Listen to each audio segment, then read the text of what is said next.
For this nice introduction. Can you guys hear me in the back? Yeah, awesome. Okay. So it's my real pleasure to be here. Thank you so much to the organizers for inviting me. And this project is one of my dreams coming true. So many of you know this landmark publication. And this is the telomere to telomere sequencing of a human genome. When I saw this paper, I immediately noticed that one very important chromosome was missing, and it was the Y chromosome. So it actually is the telomere to telomere sequencing of a human female genome. So when we noticed this, we contacted the authors, Adam Philippi and Karen Mega and others, and apparently they were working at the same time on the complete sequencing of the human Y chromosome. And Arang, who is here, was leading this effort. And we were really fortunate to be able to collaborate on this amazing project. And believe me, this was not a low-hanging fruit. This was a very complex project that took the expertise of many people, both computational and experimental. And as a result of using the PacBio Hi-Fi reads and ultra-long ONT reads, now the human Y chromosome of one individual is a single contig of 63 megabases. There are 0 gaps. There is a gain of 30 megabases compared to the previous version of the assembly. And there is a gain of 41 protein coding genes. And even this very long heterochromatic region was completely deciphered. This is really a milestone in human genomics. So the human X and Y chromosomes are now T to T. These are the sex chromosomes. And one thing that we can notice is that they are very different. And we knew that before, even from the cytogenetic analysis, but now we can really appreciate in detail just how different they are. The human X is 154 megabases long, and it contains 800 protein coding genes. The human Y is this tiny chromosome, which is 63 megabases long and contains only 100 protein coding genes. So one thing that comes to mind naturally is, why are they so different from each other? And to really understand this, we need to revisit the evolutionary history of sex chromosomes in mammals. They originated from a pair of autosomes about 170 million years ago. These are the proto-sex chromosomes. And one of them acquired a sex-determining gene called SRY. This is the gene that will determine whether you are going to be a male or a female. You will have it if you are going to be a male. And this chromosome, which later became the Y, acquired genes that are beneficial to males, mutations that are beneficial to males, and started accumulating some mutations that would be detrimental to females. And how do you really fix these genes and mutations? This chromosome was using a series of inversions to fix these mutations and these genes important for males, so that the recombination with the X chromosome was now prevented.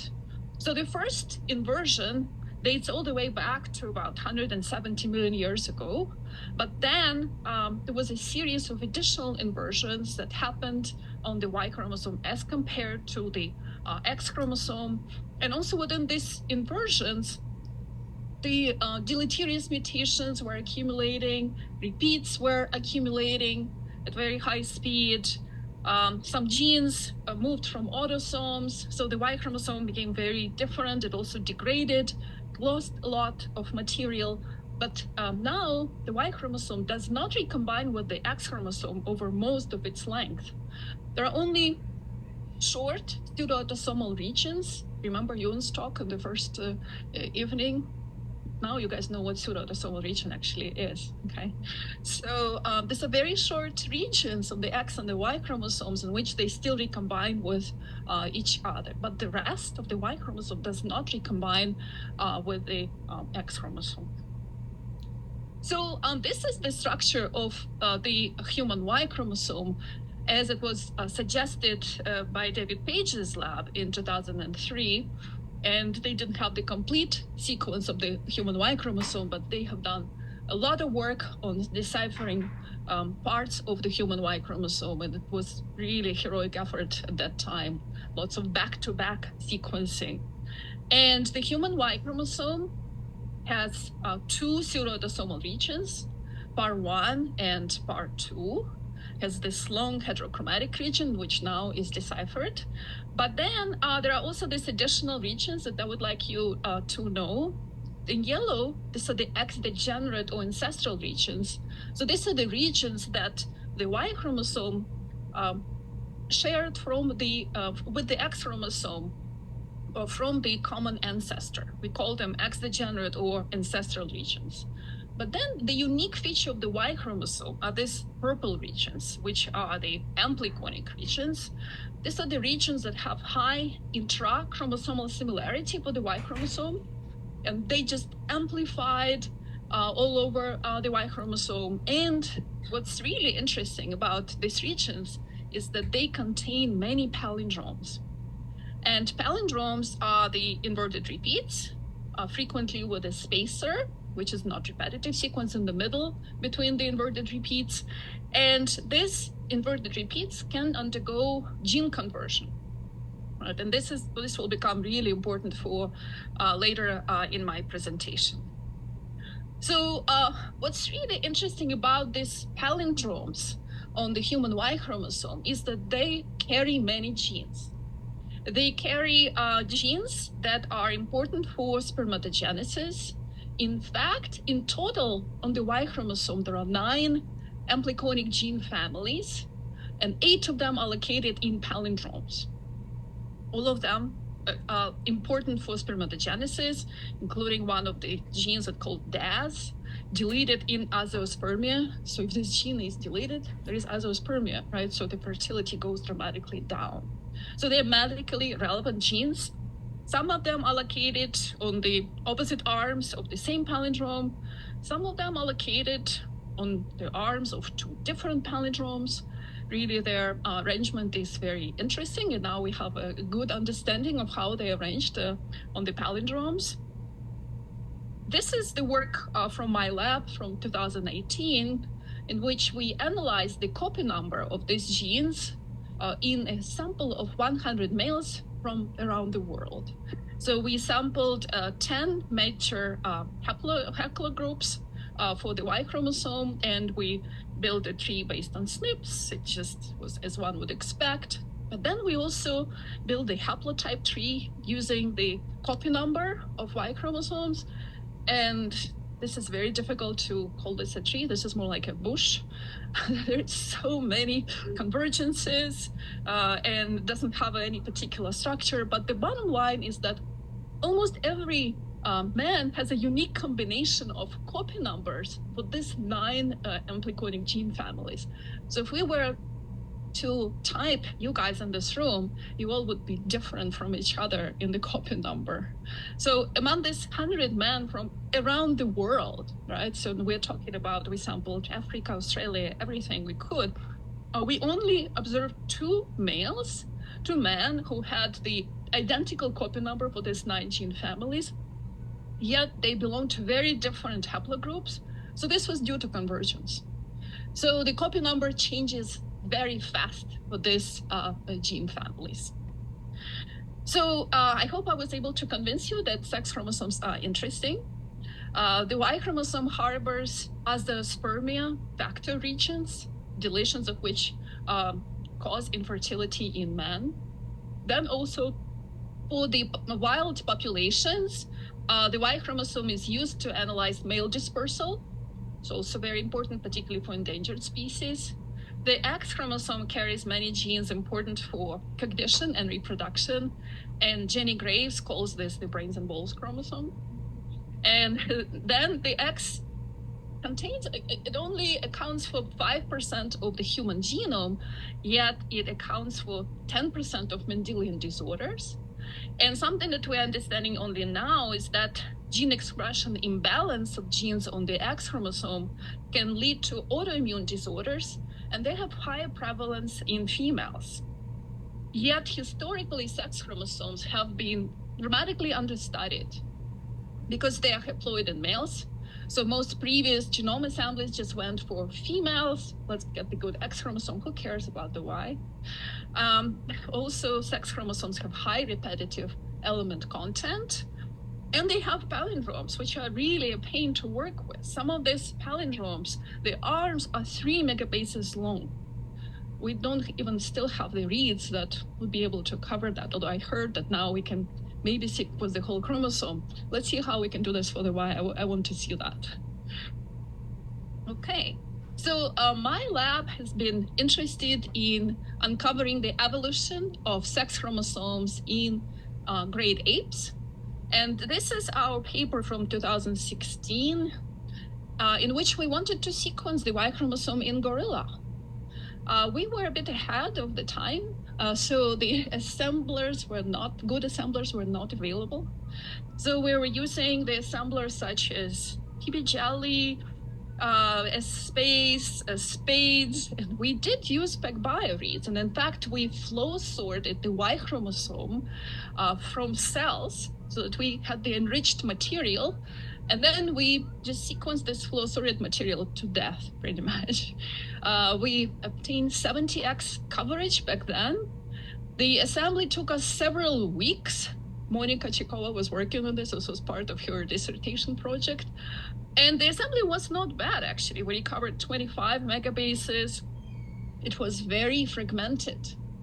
But we could learn some interesting biology from this assembly still back then. What we found is that human Y resembles gorilla Y more than it resembles chimpanzee Y, which was very counterintuitive because chimpanzee is our closest relative on the phylogenetic tree. So the question was why? And this was not in terms of the nucleotide substitutions. This was much more in terms of the genetic content and also the content of repetitive elements. So this finding was so surprising that I was even interviewed by the New York Times. It was close to the Father's Day, so and yeah, it raised some eyebrows for some fathers apparently, but at any rate. But what we really couldn't tell is what's really going on. Is it the chimpanzee Y chromosome that is so different and mutates very fast? Or maybe it's the human Y and gorilla Y chromosome that evolves so slowly. So with just 3 Y chromosomes, we could not really tell what's going on. So later on, we assembled several more Y chromosomes. We assembled the Y chromosomes from one of the orangutans, also from bonobo. Human and chimpanzee were already available, and gorilla we obtained previously. And what we found is that the great ape common ancestor already possessed many multi-copy genes and many gene families. We also found that there is an accelerated evolution in the common ancestor of bonobo and chimpanzee. So indeed, chimpanzee Y chromosome is very different, but not just the chimpanzee one, but also the one from the bonobo, from that whole lineage, there is this accelerated evolution. Yet, we could not answer many important questions. We could not answer any questions related to ampliconic genes, related to palindromes, satellites, transposable elements, gene copies, pseudogenes, and structural variants. We really needed better assemblies to address all of these questions. So this brings me to this big question. Can we decipher the complete sequences of great ape sex chromosomes to study their evolution? So to address this question, I approached the human T2T team. I approached Karen, I approached Adam, and they thought that was a good idea. So together we formed a telomere to telomere primates consortium that currently includes scientists from 25 different institutions. And some of you guys are here in the audience. Arang, Benedict, also Peter, So thank you guys for your contribution to this important project. And currently this consortium includes more than 100 researchers.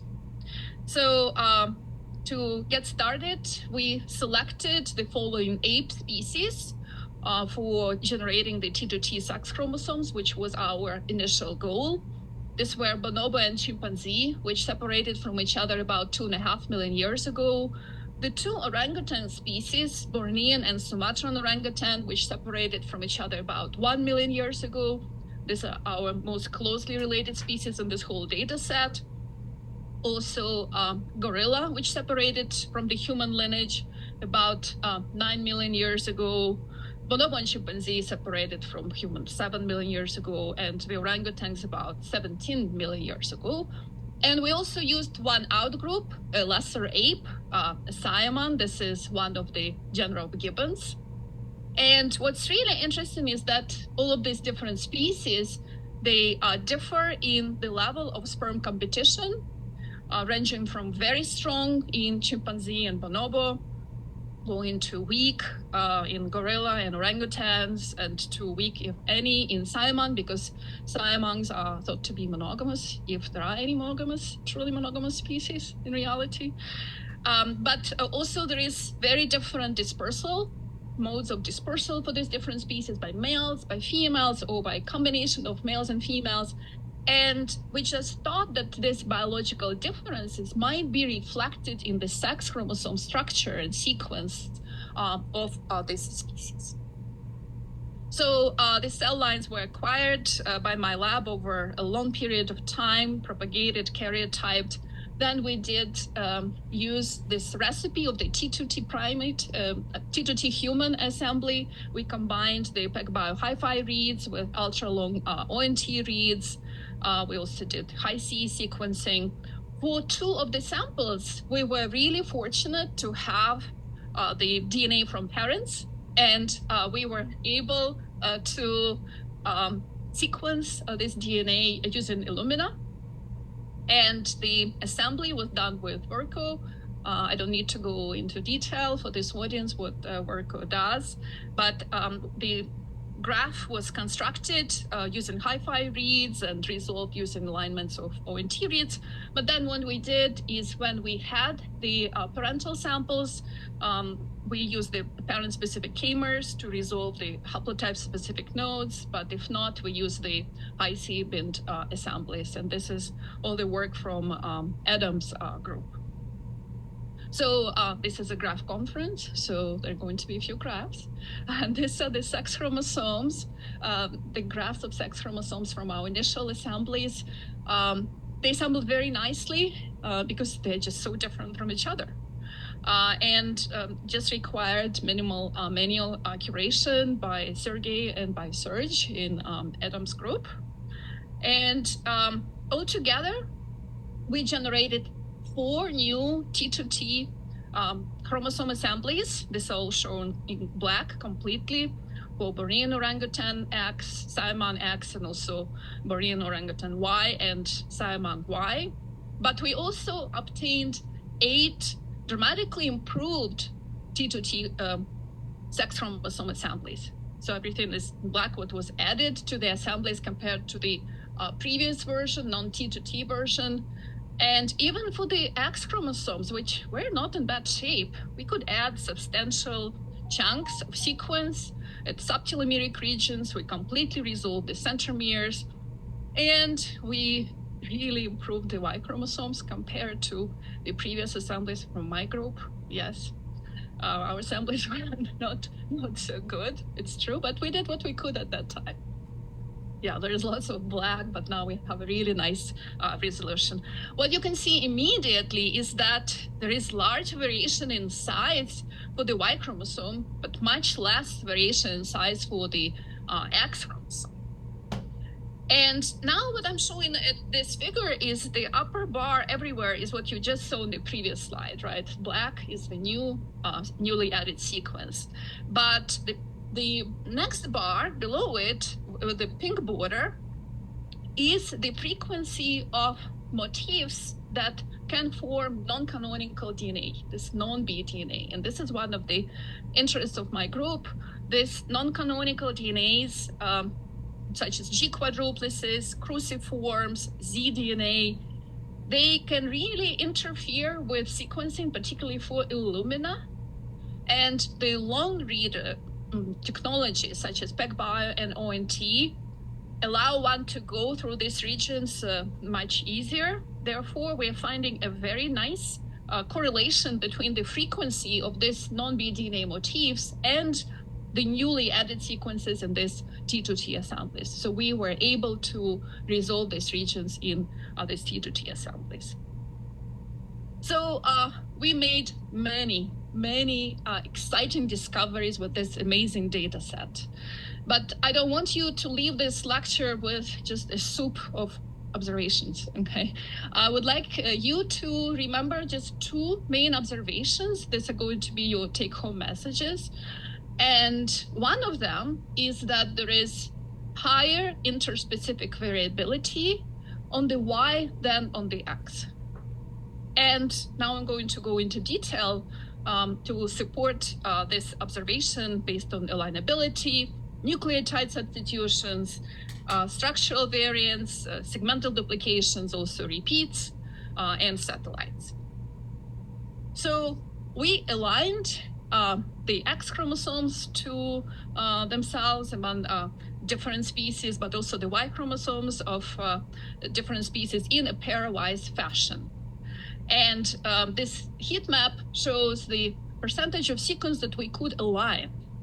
So the X chromosome just behaves as one would expect.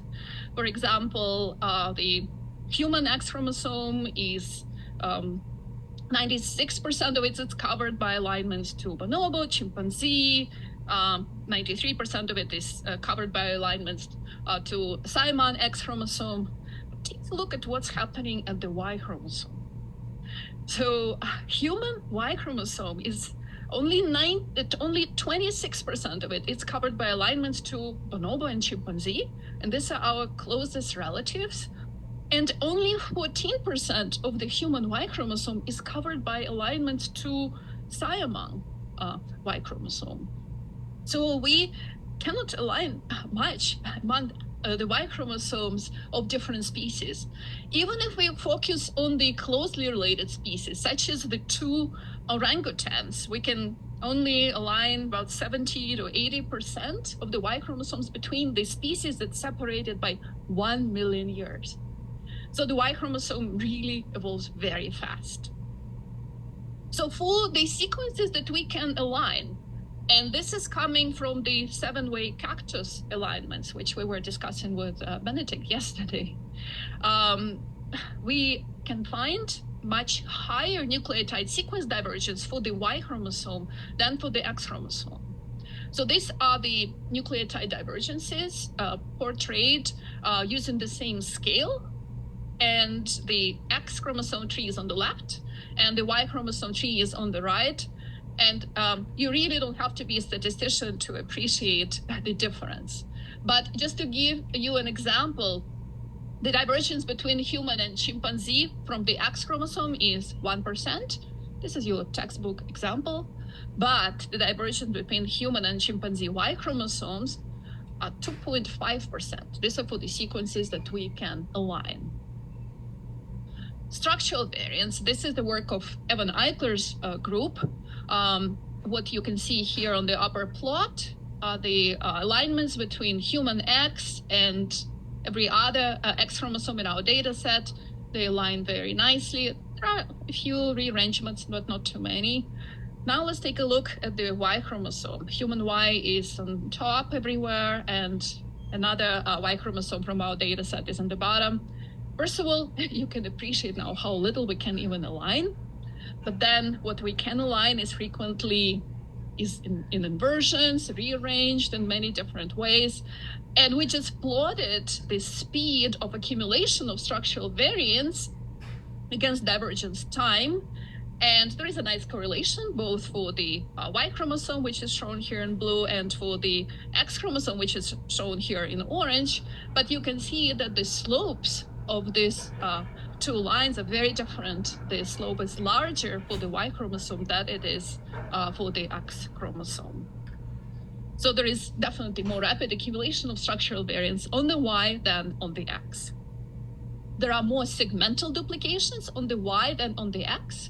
So these are the X chromosome segmental duplications, and these are the Y chromosome segmental duplications. This is just the intrachromosomal ones.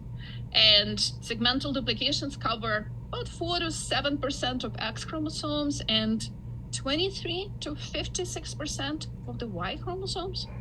So like half of the Y chromosome is just covered by segmental duplication. It's a great amount of material for Evans group to work with. So, and this slide is specifically for my friend Anna, who is interested in transposable elements. So this is the statistic that is coming from the human autosomal T2T assembly. 54% of human autosomal T2T assembly is annotated in repeats. And this includes both transposable elements and satellites. Now, 62 to 66% of ape X chromosomes is in repeats. So this is already higher than what we observe for autosomes. Well, the way you can think about it is that the X chromosome in males also does not recombine, right? So it's still bombarded by some repetitive elements. But then when I saw this number, I first thought it's some kind of mistake. 71 to 85% of ape Y chromosomes is in repeats. There are also some differences in the repeat content. For example, for the X chromosomes, the lines expanded, and this is consistent with their potential role in X chromosome inactivation. But then on the Y chromosome, there is a big expansion of satellites, shown here in pink, and also of simple and low complexity satellites, which are shown here in purple. And also you can see that the repetitive element content for the Y chromosome is much more variable among species than it is among the X chromosomes. But let me zoom in a little more into the satellites.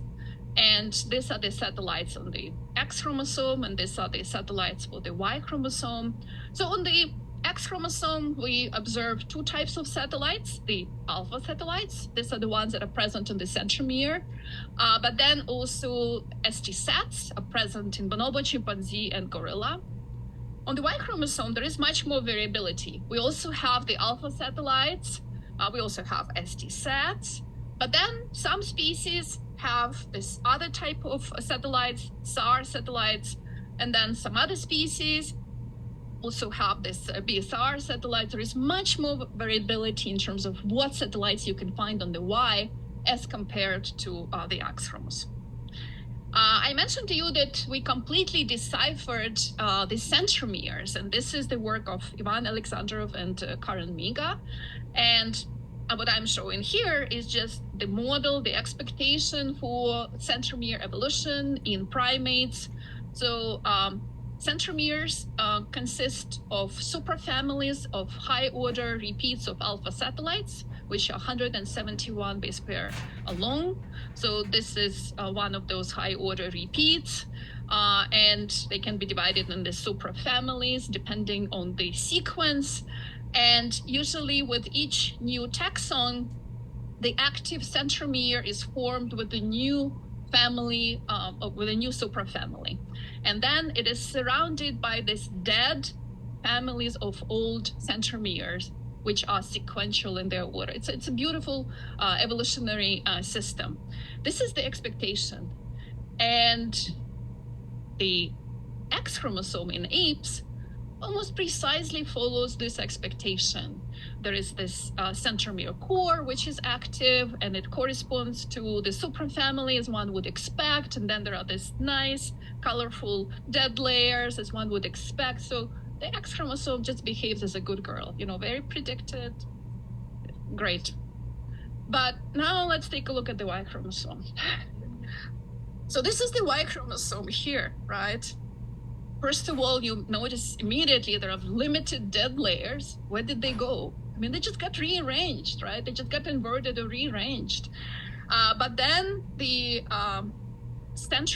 core centromere of the human and chimpanzee and bonobo, they don't have the suprafamily that one expects. They actually are lagging behind somehow. They have the suprafamily that is expected of a gibbon. And then in Simon, this is our gibbon, right, our outgroup, we're finding some alpha satellite arrays that are not in the centromere location. They're actually subtelomeric. And we actually still don't know what's going on, but it's possible that there are alternative centromeres here. We need to do more functional studies here. But it's an exciting possibility if this is the case. So your take-home message is that there is a remarkably dynamic evolution on the Y, but not on the X. The natural question is why? There is no recombination outside of pseudoautosomal regions, so the Y chromosome is being bombarded by all of these mutations and all of these transposable elements that just accumulate on it and cannot be corrected by recombination with the X chromosome. There is a large number of replications in the male germline, many more than in the female germline. So if mutations result from errors in DNA replication, then the Y is really accumulating these mutations. The Y also has small effective population size, and then we can also use some population genetics explanations such as Müller's ratchet and selection. I will talk more about selection, but I will be happy to answer any questions about Müller's ratchet if you have them. Okay. So I'm going to state the next observation that hopefully will be your take-home message. Number 2 is, I'm going to state the obvious. The Y is still alive. It's still with us. Yeah. The question is why? Why would we even need this chromosome that is so much bombarded by transposable elements, by mutations? Maybe we could determine sex in some other way. 2 X chromosome versus 1 X chromosome, and some species are doing this. So why do we actually need the Y chromosome? And I'm going to talk about ampliconic regions, palindromes, genetics redundancy, gene evolution, and selection to address these questions. So again, going back to the structure of the human Y chromosome, has this X-degenerate regions or the ancestral regions. These are the homologs to the X chromosome. And then it has these ampliconic regions, these purple regions, which have this high intrachromosomal similarity, and they carry palindromes, which have genes important for spermatogenesis. Yeah. So this just for you to appreciate the level of intrachromosomal similarity on the Y chromosomes that we sequenced. So there is a lot of information on this plot, but I would like you to follow the stained glass plots, and this is the percent identity for them. Each of the Y chromosomes has a quite high amount of intrachromosomal similarity. The human Y is probably a champion in this respect, but the gorilla Y also has large regions of intrachromosomal similarity, and so do the orangutan Ys, both for Sumatran and for Bornean. Being a rigorous person, I wanted to build the same plots for the X chromosome, but they turned out to be empty, pretty much. So we decided not to put the empty plots on the figure. So there is very little intrachromosomal similarity on the X chromosome. But then this is the alignment of each of the Y chromosomes to itself, right? And using these figures, you can see that there is a high percentage of the Y chromosome that is located in these ampliconic regions. About 11 to 56% of the Y chromosomes is in ampliconic regions, and only up to 1% of the X chromosomes located in the ampliconic regions. So then what we did was something interesting. We tried to align these ampliconic regions among different species. And for the X chromosome, Monica did this work, she was very successful. She could align ampliconic regions among bonobo to human, gorilla to chimpanzee, and so on, to all of this clade. Also among orangutans, obviously. So X chromosome ampliconic regions could be aligned among multiple species. But for the Y chromosome, that was very different. We could only align the Y chromosome ampliconic regions among closely related species, bonobo to chimpanzee, and between the two orangutans. So there is much more similarity among the X chromosome ampliconic regions as compared to the ampliconic regions on the Y chromosome. But then even for these ampliconic regions that we could align among the orangutans, they are still very different. And this is where we used the graph-based methods in collaboration with Jason Chin. So he was able to disentangle and compare the regions in these ampliconic parts of the Y chromosomes using graphs, and by comparing the two orangutans. And the same color means homology, both within the same ampliconic region for one species, but also between different species. And frankly speaking, a graph method might be really the method to use for these kinds of comparisons, because otherwise it's very difficult to do this. It's not like you have one nice composite repeat, it repeats multiple times. Here you're dealing with lots of rearrangements, complex repeats. And we are only starting to dive into the complexity of this amazing data. So now let's move to palindromes. And what we have here are palindromes on the X chromosome and palindromes on the Y chromosome. So the chromosomes are colored by the classes of sequences, with yellow being ancestral and pink being, blue being palindromic.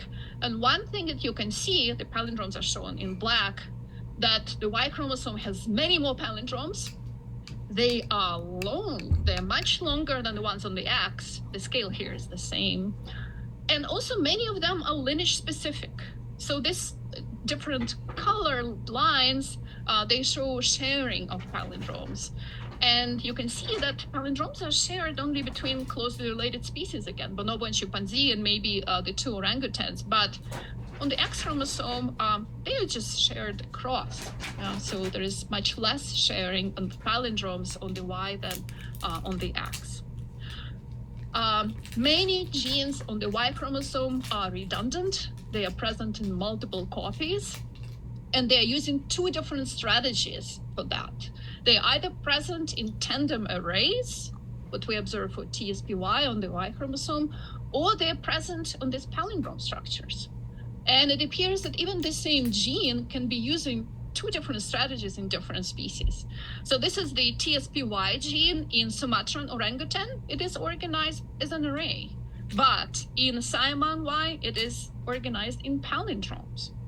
So whatever strategy the Y chromosome works to preserve its genes, as long as they are genetically redundant, as long as there are multiple copies, it works.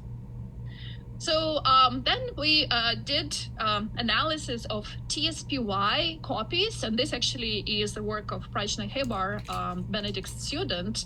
This is the phylogenetic clustering of all the different copies of TSPY gene across the Y chromosomes, and the color shows a species. So we are observing genus-specific clusters. So this is the cluster for chimpanzee and bonobo. We're observing another cluster for human, another cluster for gorilla, a cluster for orangutans. There are a few exceptions, but very few. This is a cluster for Siamang. This suggests that these copies, they exchange information with each other a lot. There is so much gene conversion among these copies. It happens very, very rapidly. So, and this slide summarizes what we currently understand about the genes on the Y chromosome. So it is divided into two parts. So these are Y ancestral genes. These are the single copy genes that have homologs on the X. And some of these genes underwent pseudogenization, but some are still alive. And the genes that are subject to purifying selection are underlined. And we still have quite a few genes on the Y chromosome that evolve under purifying selection.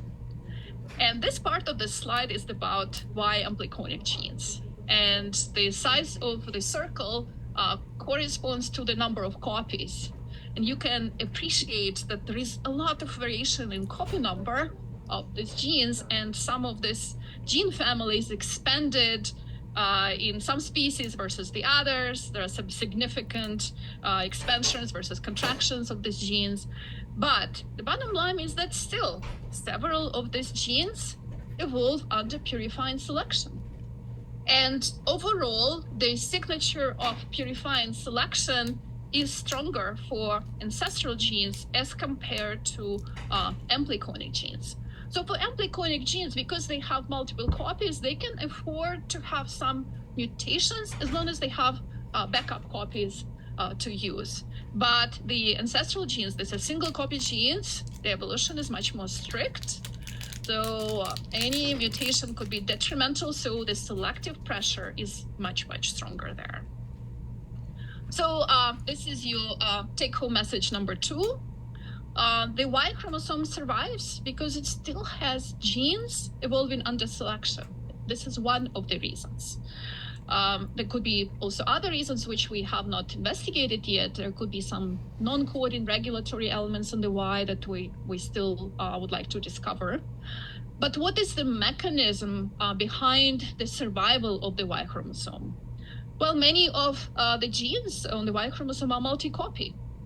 So there is this genetic redundancy which exists either in the shape of tandem repeats or palindromes.